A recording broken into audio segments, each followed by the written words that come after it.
Well, good morning, class of 2019, and happy birthday to you, Babson. Congratulations on turning 100.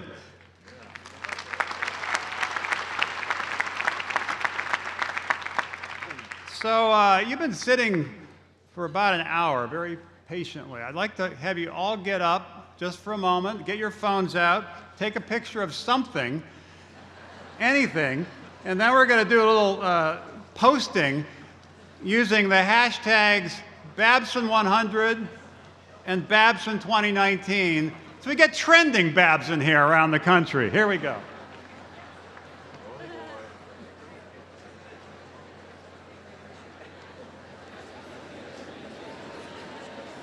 All right, sit down now. I'll post this in a minute, but I don't want to interrupt. So I'm honored, truly honored, to be here to celebrate Babson's Centennial Commencement. Thank you, President Healy, for inviting me, and congratulations on your extraordinary tenure as president.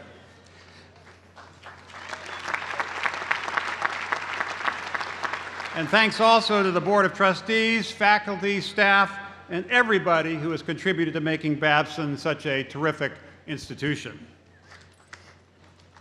Oh, you can do that, go clapping, come on. Stay awake here, stay with me. And congratulations, of course, to all you students who are here to celebrate today. You've made it. Today you get your diploma, ending this chapter of your life and enabling you to begin the next one.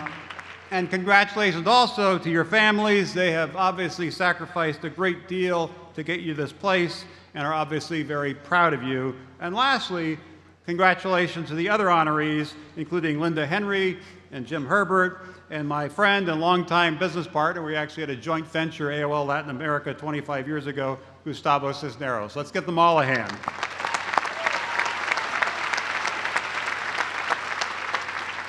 Now, before I go much further, I think we should have kind of a little bit of a heart-to-heart. Most of you students may not really know who I am. You were too young when we were getting America online.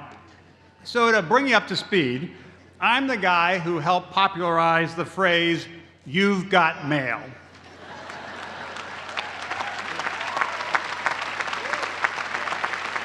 I'm also partly responsible for that telephone modem sound some of you may recall hearing when you were just toddlers.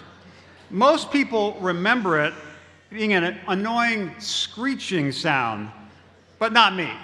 For me, that was music to my ears. Cha-ching, cha-ching. But I closed that chapter nearly 2 decades ago and have focused more recently on unleashing the next wave of entrepreneurship. Which brings us to the reason I'm here today. I want to talk about the future of entrepreneurship and indeed the future of capitalism. But before I do that, I want to thank Babson for being such a pioneer in studying and teaching entrepreneurship. Entrepreneurship of all kinds. Startups are cool now, but that wasn't always the case. It certainly wasn't when I started AOL. Believe me, my parents were not familiar with the term startup, and for many of our early and sort of rocky years, kept encouraging me to get a real job. But much has changed around entrepreneurship, and Babson helped lead the way. Many of you are aspiring entrepreneurs and will start your own companies. Some of you will join startups and help them grow into speed-ups and perhaps the next Amazon or Uber. Or you may drive change at large companies or family businesses or nonprofit organizations or government institutions. And while the skills you learn here are important and the degree you are receiving today will open doors, that's not really the point. The most important thing you learned at Babson is that entrepreneurship isn't a career path. It's a state of mind. That mindset will prove to be what makes you different. And you're going to need it because our nation, indeed our world, needs a reset. We can't just do more of the same. We need to rethink entrepreneurship and reboot capitalism. It's worth remembering that 250 years ago, America itself was just a startup. It was just an idea, and a pretty fragile one at that. Our country almost didn't make it. Now, we're the leader of the free world, in large part because we have the leading economy in the world. And that didn't happen by accident. That was the work of entrepreneurs who led the way in the agricultural revolution, and then led the way in the industrial revolution, and more recently, led the way in the technology revolution. At every turn, our country was able to pivot and move forward. We kept our eyes focused on the future, on what was going to happen next. I believe we're at that pivot point yet again, and that's where you come in. You can help lead the way as we seek to write the next great chapter. There are three ideas in particular I want to share with you today to guide you in helping forge that future. The third wave of the internet, the rise of the rest, and capitalism 2.0. Let's start with the third wave. The internet's first wave kicked off in the 1980s, before you were born. Back then, nobody knew about or talked about the internet. When we started AOL in 1985, only 3% of Americans were connected, and they're only connected 1 hour a week. That's what the first wave was all about, building the software, servers, networks, and on-ramps to enable people to get online. Once that mission was accomplished, it set the stage for the second wave of the internet. That was a time when entrepreneurs began building software on top of the internet, and we got Facebook and Google along with many other companies. And in the second wave, the focus shifted from personal computers to smartphones. But now we're entering the third wave. The third wave is about integrating the internet into every aspect of our lives, and in the process, changing how we think about health, education, food, transportation, and even cities. Some talk about the Internet of Things, but I think it'll be much broader than that. I think this next wave will be about the Internet of Everything.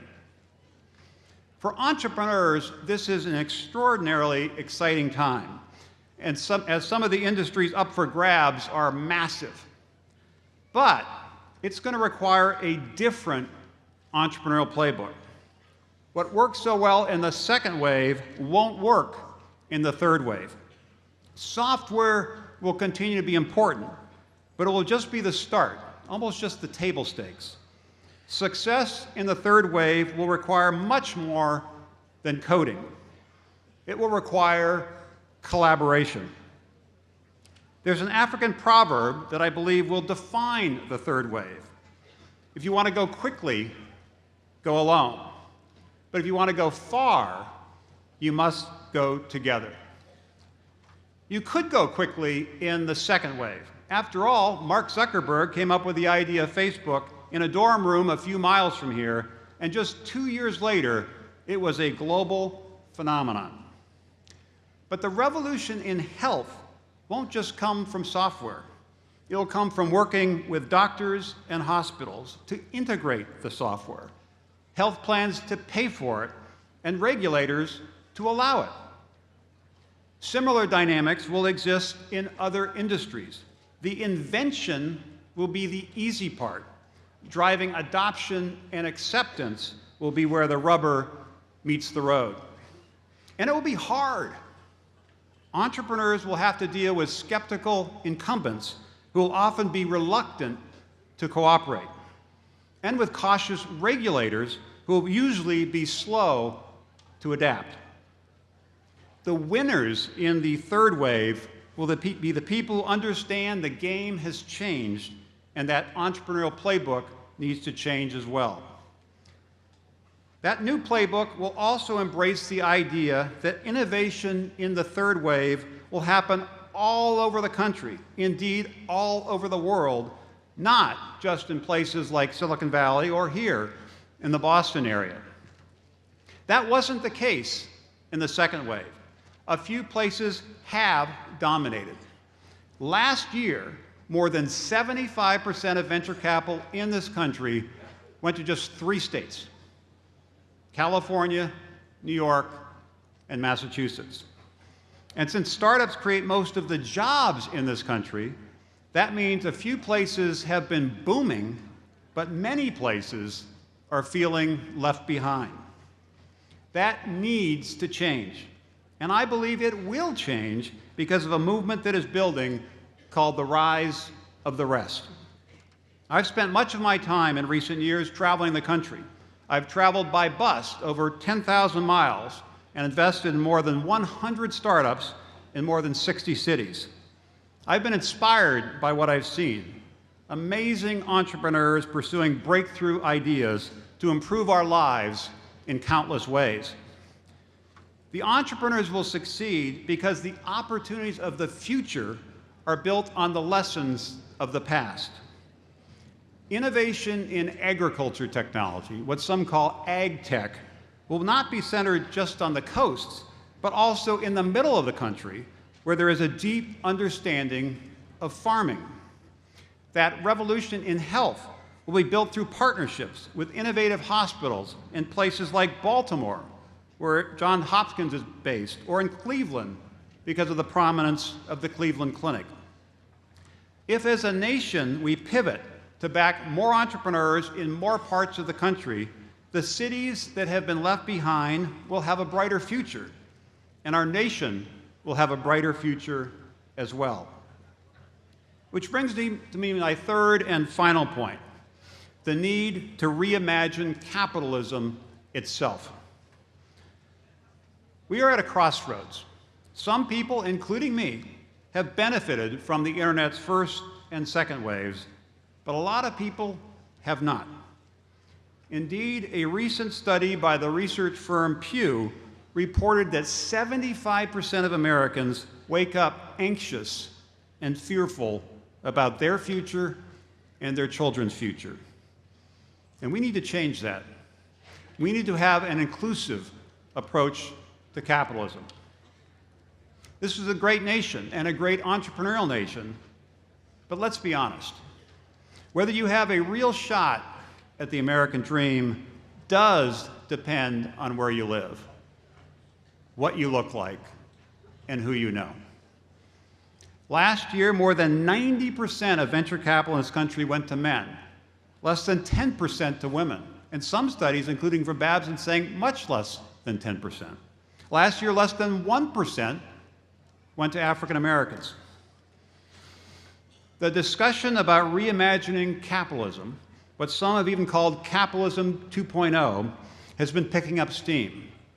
Even Forbes magazine, known for a century as the gospel of capitalism, ran a cover story just 2 months ago titled, "Here's What We Need to Do to Reinvent Capitalism." Forbes challenged the idea that capitalism should be focused solely on maximizing profits, noting that while profits are of course essential, companies must also focus on societal impact and purpose. In other words, business as usual will be bad business. Earlier I mentioned that nearly 250 years ago, America was a startup. And I also noted that 100 years ago, Babson was a startup. America has come a long way, and Babson has as well. But there's work to do. So my closing message to all of you is this: the country needs you. The world needs you. We're all counting on you to help us move forward and help write the next great chapter in our great entrepreneurial story. So enjoy today, you've earned it, and then, starting tomorrow, let's get to work. Thank you, Babson. Congratulations on your 100th birthday, and congratulations again to all of you.